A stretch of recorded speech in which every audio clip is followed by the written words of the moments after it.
We are officially 1 week into the NFL 2024 offseason, and I will be recapping the Miami Dolphins 2023-2024 season, going over the highs and lows of the season, and discussing what I would like the Miami Dolphins to do over the offseason.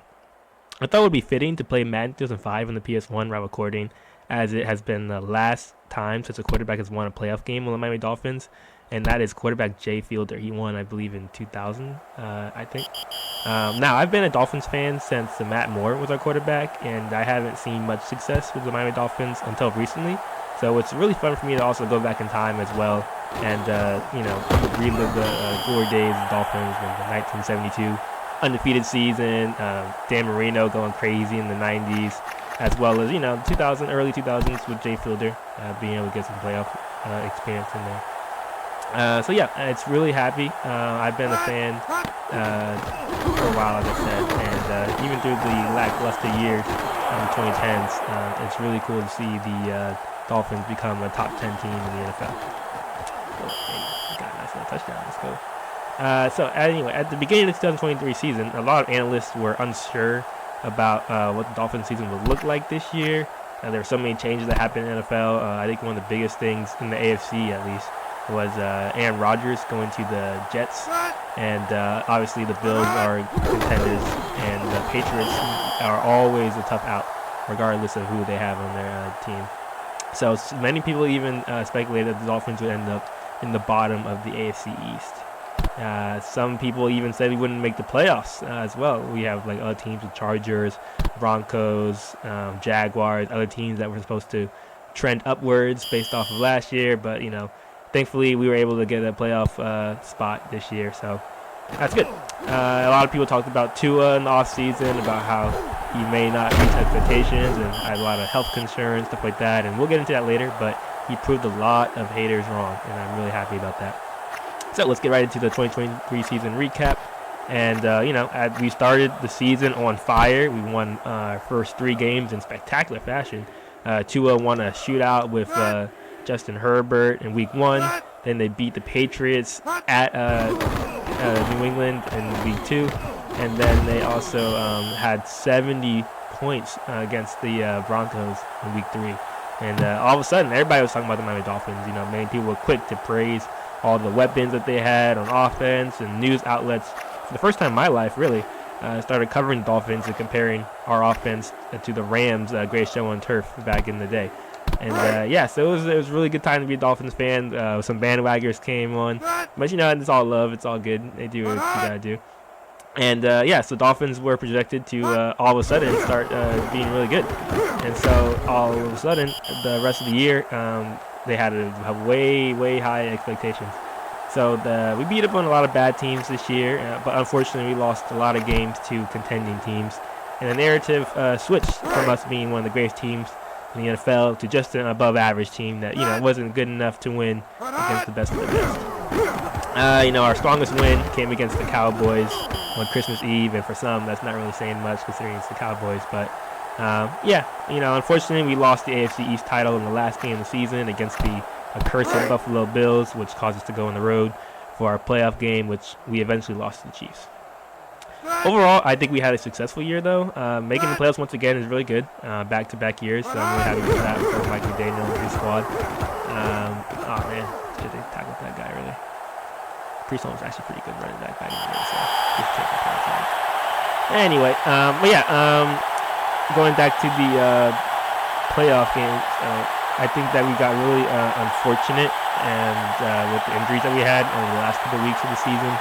We were rolling up until a lot of injuries to Jalen Phillips, Bradley Chubb, AVG, Jerome Baker. So many of our defensive guys got hurt, which it really sucks because I really think that if we were healthy, it might have been a little bit more of a closer game against Kansas City. Plus, with the weather being as frigid as it was, -4 degrees or something like that, it's hard. A lot of players in Miami, they like the warm weather, of course. Tua himself, he's from Hawaii and Samoan descent, so it's kind of hard transition for him, and a lot of other people who always being in this warm weather, and then that switch up to the cold is hard. It's brutal. It is what it is, though. I like McDaniel's plan to try to pass the ball in the cold. It worked, that one touchdown Tyreek Hill. The rest of the game did not work very well, though. I think that the run. Okay, hold up. I think the run game would have been really predictable if they kept trying to run it every single time. So I applaud them for at least trying and seeing what would work. Obviously he didn't, but I think that as a coach he did a pretty good job as well. Although I think the game would have been different if it was normal weather, but it is what it is. A lot of things change in the NFL, and a lot of scenarios happen, and people get hurt. So you just gotta go out there and do your best and see what happens. At the same time, there's no shame of losing to the eventual Super Bowl champion, the Kansas City Chiefs. So shout out to them. And I think the Dolphins have a lot to build upon next year, and I think I'll get into that soon. But first, I want to talk about pros and cons for the year. So overall pros this year were winning the games that we should have won this year, with the only exception being against Tennessee Titans. I don't know what was on that game. I don't want to talk about it, to be honest. But yeah, our offense was too OP for the lesser teams of the NFL. I actually went to Dolphins Commanders game, and it was so much fun to watch the Dolphins just absolutely obliterate them. It was really good. Lots of fun to watch. I was so happy about that. And Tyreek Hill went crazy, Tua throwing dimes, and it was an overall great game. So we Tua and Tyreek unstoppable for us this year. I'm really glad we made that trade for Tyreek. It was so much fun to watch the offense blossom, and it was really good.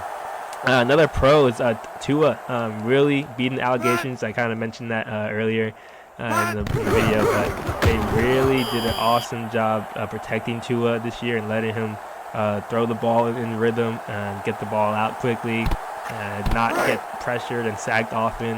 He was able to do his thing, and I really love what I saw from Tua. In my opinion, he should have been at least comeback player of the year at the very least. He did a really good job. Really, really happy about that. And Michael Daniel and company really did a good job, like I said, with the offensive line when it came to protecting Tua, and also the run game, getting that established. We had some really good runners with Mostert and A-Chain. They did a really good job. Best I've seen the offense ever, and best I've seen the offensive line for the Miami Dolphins of all time, honestly, as long as I've been watching. Our biggest cons this year were losing to Tennessee Titans. Oh my goodness, I have no idea what happened with that game. I was so devastated watching it. But hey, it also happens too, so it is what it is. Don't want to talk about it. And injuries, always hit the Dolphins. I feel like every year.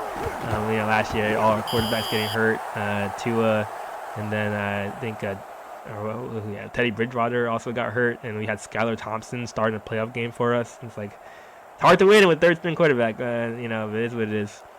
And then this year we had so many players getting hurt, whether it was minor or major injuries. We had Jalen Ramsey, he was out for lots of weeks. Javon Holland was out for a little bit. Xavier Howard was hurt for a little bit. We had a lot of injured players over there. It looks like my PlayStation is freezing up a little bit, so I guess we'll just sit here and talk. All right. But yeah, so injuries really hurt us. I mentioned Jalen Phillips, Bradley Chubb, AVG, a lot of other guys, and it was really sad. But it is what it is, and hopefully we'll get better and maybe get some better strength and conditioning coaches. I don't know what's going on with them, but maybe work on recovering this year. So over to the off season, I really think that what we should do moving forward is to really try to keep our squad together. I really like what I saw from both sides of the football. I really hope that we don't have to get rid of a lot of players. I know we had to make sure that we're under our salary cap or something like that. I'm not exactly sure. I'm more of a casual fan, to be honest, than an actual guru when it comes to stuff. But I know that these players are expensive. Gotta get on the cap space. So you have 5 big free agents with Christian Wilkins. I think Howard is beginning to maybe restructure his contract. I think. Eli Apple, I kind of want to get rid of him. We don't need him right now. Kind of want to see what Ethan Bonner and Cam Smith will do instead. I want to keep our offensive line, Connor Williams, Robert Hunt, and stuff like that. I want to see if we can keep them. Braxton Berrios, I don't know. I'm kind of I want Braxton Berrios. He's a decent returner. Nothing crazy. I think our longest return was 30, 40 yards maybe. I don't know. I didn't really see him go off that much this year, so. Maybe we can get someone else to be more of a big playmaker, But yeah, we can maybe cut Keon Crossan, Jeff Wilson Jr., Emmanuel Agba, those type of players, I guess. But not really too worried about it. I just hope that we don't try to blow up anything and try to keep our squad together, and primarily our defense too. I think we had so much potential, and it's just we're able to see it with all of the injuries that we had. Anthony Weaver is our new defensive head coach, so I'm kind of cool to see him out there and do his thing. Hopefully he'll be able to help us win some games and stuff like that. One big thing I want to do is keep Tua Tagovailoa, please. There's no better option as right now. I do not like Caleb Williams personally. I want to see him on a team. I know he's a good quarterback and all that stuff, and I'm sure it'd be great. But I don't think I don't think we need to go and try to make a jump for him to draft him or anything like that, or Drake May. I think we should keep our assets as much as possible and try not to. We need to really bolster our defense, and mostly, in my opinion, is what we gotta do. And maybe we can get if we can get Kyler Murray. That's the one exception. I'll be okay with Kyler Murray taking Tua's spot. But anyone else like Kirk Cousins, Justin Fields, and they're good players. But I think Tua's better personally than both of those, and he has a better projection, a better ceiling than the two players, in my opinion. Now, I really think it would be cool to get like a superstar running back, like maybe Derrick Henry. I think that would be really cool to get. I don't know if that would happen. Dalvin Cook is a little bit washed potentially, so I don't know if I want to get him. But I think someone like a bruising running back. We have the speed with Mostert and HM. We need some power running.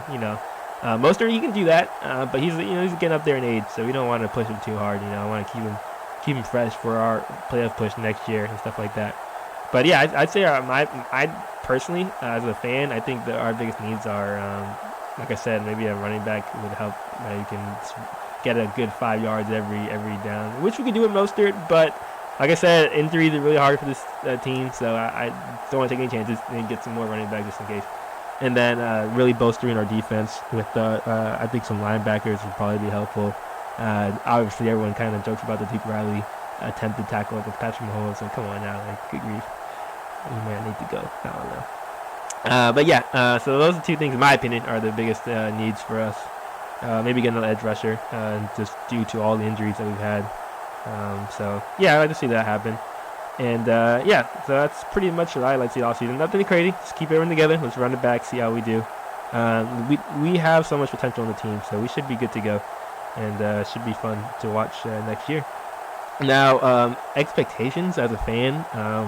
I really want to see the Dolphins win a playoff game. That would be awesome. It'd be so much fun to watch that. Maybe win the AFC East. That'd be hard, but I think they have what it takes to really win. The Buffalo Bills are going to be good for a long time, as long as Josh Allen is there. So never count them out. They're a really good team. But I think we have what it takes to beat them every once in a while. Maybe we can split the games, and then hopefully the Bills will lose to some of the bigger teams this year, and we'll be able to steal that playoff spot. But so that's my assessment as a casual Dolphins fan. So don't flame me too much in the comments, but if you do, it's all good. It's all love. Let me know your guys' thoughts, what you want Dolphins to do, and you guys have a good one. I guess we're moving on to the basketball season now, so hopefully the Miami Heat will do anything crazy. And hopefully you guys can subscribe if you want to stick around for random videos. It might not always be football, it might be other video games and other stuff as well. And check out my board game, Basketball Chess. You can order it now, and it's on my website. And you guys have a good one.